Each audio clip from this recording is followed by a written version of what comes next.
Oke cuy ya, tambah video gua. Lama banget gua gak upload video ya. Lihat muka gua nih. Sekarang udah beda banget ya cuy ya. Sekarang gua lebih susah orangnya, beda sama zaman dulu ya. Jadi di video kali ini gue mau buat video guys. Tengah video motor ini sebenarnya agak spesial sih karena motor gue ini udah setengah usia ya, walaupun usianya di bawah 3 tahun gitu. Ya tau lah kalian dulu pas gua beli motor ini gimana ya perjuangannya. Dan sekarang udah nyentuh di angka kilometer. Nih kita lihat guys, ini ya, kita lihat ya kilometernya. Wanjay 50.000 ya. Dan ini oil change-nya nyala. Nah ini bensinnya nyala, belum diisi bensin karena gue baru pulang dari ini cuy ya, dari habis nganterin sepupu. Dan ini nih ada luka baru ya, gitulah, udah hancur banget nih motor, udah gak karuan tuh, lihat ya. Ntar mau gua restore sih. Ini juga ini radiator yang belum diisi dan belum dipasang karena gue lebih suka kayak gini sih. Tapi ini jangan ya cuy ya, nanti dia kalau gak dipasang radiator guardnya bakal kenapa-napa radiator ya. Jadi kita akan ya, perjuangan gua gila selama ini gua pakai ini motor dari 50.000 kilo dan gak kerasa ya. Dan tentunya ini kedepannya pasti banyak spare part yang harus diganti cuy, terutama ban belakang juga udah mulai botak. Kita akan ya gantilah, mikir-mikir sih gua pakai bannya ukuran standar lagi atau memang turun satu step dari ukuran standar, karena memang berat cuy ya pakai ukuran ban standar itu di motor ini. Karena motor ini itu kan 125 cc, terus bannya 100, velgnya juga ukuran velg 150 cc ini urusnya. Nah gue sih rencananya mau ganti itu ban depan dipindahin ke belakang gitu. Nah ban depan gue mau turunin satu step, dan dengan demikian ya mudah-mudahan sih nih motor kedepannya larinya bakalan ada, terus tenaganya nggak bakal nahan, dan nih motor tentunya bakalan awet dari segala aspek gitu, terutama ya bagian mesin gitu, karena kan gak terlalu berat gitu ya. Nantilah kedepannya suatu saat lah, nantilah insya Allah kalau ada modal ya. Jadi kita akan ya gini dulu aja cuy ya, perih dulu aja hidupnya ya. Ada gini aja cuy. Dan ya ini sih yang paling ini sih nggak jalan itu ini nih cuy, ini sama komstir terus shock breaker mau gue benerin semuanya gitu. Oke lanjut cuy ya, dan di sini gue mau cerita-cerita ngalur ngidul aja gitu mengenai ini motor. Sebenarnya nih motor ya selama 50.000 kilo sih keluhannya itu apa aja ya kan, sering gue bilang nih video gue sebelumnya kilometer akan gue bilang keluhannya apa aja. Dan di sini akan gue ceritain dikit-dikit aja, itu nambah durasi video gue ya, karena ya hitung-hitung buat AdSense juga sih, buat benerin motor ya, banyak lah pokoknya cuy. Sebenarnya AdSense itu buat benerin motor cuy, karena kedepannya itu banyak banget yang harus diganti. Contohnya itu kayak semacam ya rantai keteng itu gua udah mulai agak worry ya sama kualitas dan juga tensionernya, karena kilometer juga udah tinggi dan mesin juga dipakai harian sana sini. Dan juga olinya ini V-belt dan juga wah segala macam itu harus perlu diganti sebenarnya. Tapi gue itu sekarang nggak ada duit ya, nggak ada apa, nggak ada segala macam, makanya nggak jalan-jalan gitu cuy.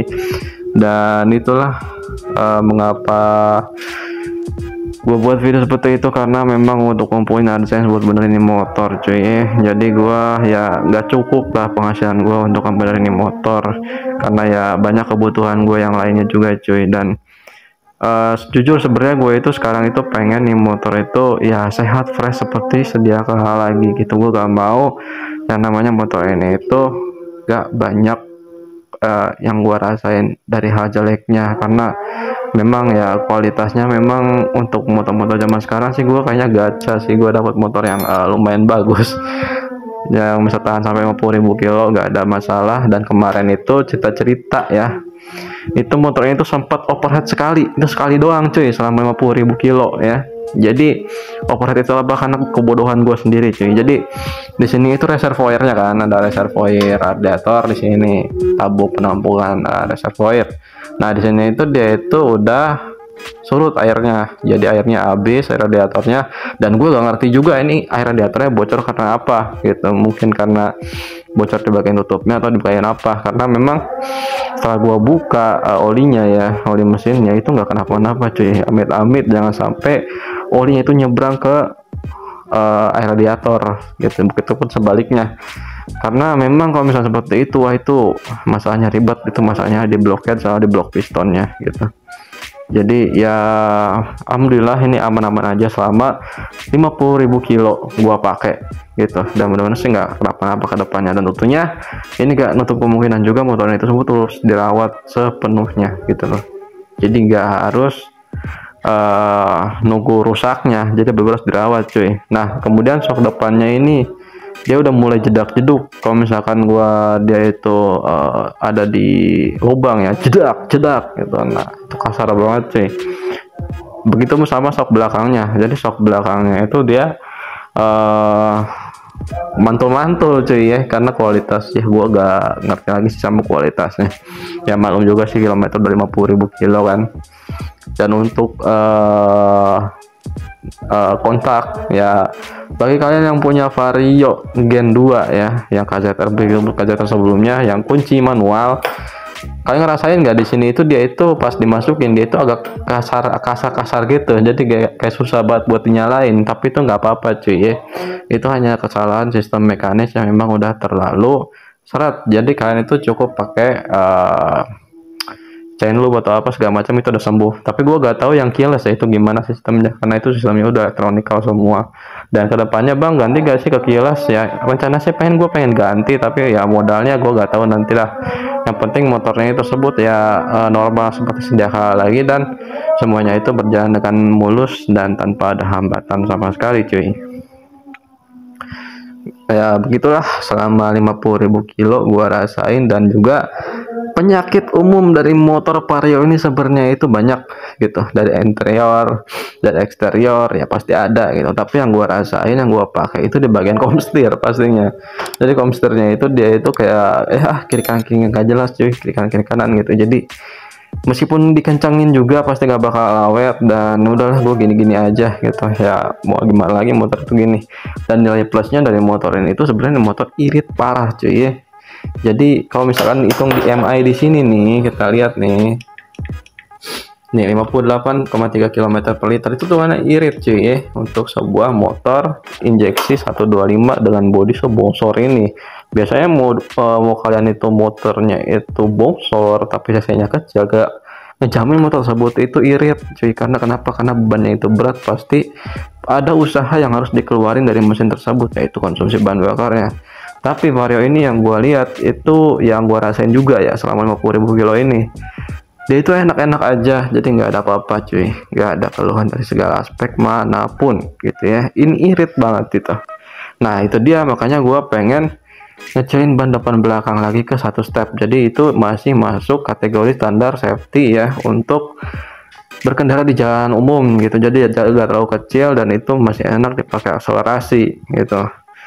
Dan itu ukuran standar sama Vario generasi 1 sebelum ini cuy ya. Ukurannya itu yang belakang 90, yang depan 80. Nah ini kebalikannya, ini lebih gede nih, depan 90 itu ukuran 100, jadi kegedean banget cuy untuk 125 cc. Oke, gitu dia cuy ya. Untuk kualitas bodi sih ini selama 50.000 gak ada renggang cuy, asli. Ini bodi yang ini, yang merah-merah ini masih kuat-kuat banget, meskipun ini gue pakai jatuh nih berapa kali nih di Pantura, ini gue jatuh cuy. Nih, ini masih pada kuat. Nah, kecuali ini bodi-bodi kasar nih. Ini bodi-bodi kasarnya menurut gue ini bisa dibilang agak lumayan jelek ya. Kenapa? Lo lihat nih, bodi-bodinya udah pada mulai renggang gitu kan. Kalau untuk bodi yang merah ini kuat cuy. Jadi kayak ini dia itu pakai sistemnya itu namanya lock gitu. Jadi gak pakai bautnya itu cuma beberapa bagian doang di setiap sudut. Sisanya pakai lock semua. Dan tentunya ya sebagaimana nilai plus dari motor ini ya, sama nilai minusnya gue tetap suka. Karena memang kenapa? Karena nih motor ya enak sih, gue belinya itu hasil sendiri cuy. Dan ya nih motor sebenarnya gue pakai secara harian ya, sana sini nyaman, karena memang sesuai dengan postur badan gue yang kecil gitu kan. Seperti itu cuy ya. Nah kedepannya bakal ada project, bakal ada dong, santai aja. Jadi sekarang gua ngumpulin duit buat nikah dulu guys ya, mudah-mudahan lancar nikahan gua Februari sekarang tanggal 23 ya. Mudah-mudahan gua lancar, dan gue minta doanya juga buat kelancaran semuanya, dan mudah-mudahan sih ini semua berjalan dengan baik, mulus, dan rapi gitu ya. Oke ya, makasih banget udah nonton video gue yang memang gak lama ini. So see you on the next video guys, bye bye. Lama banget gue buat video kayak gini ya.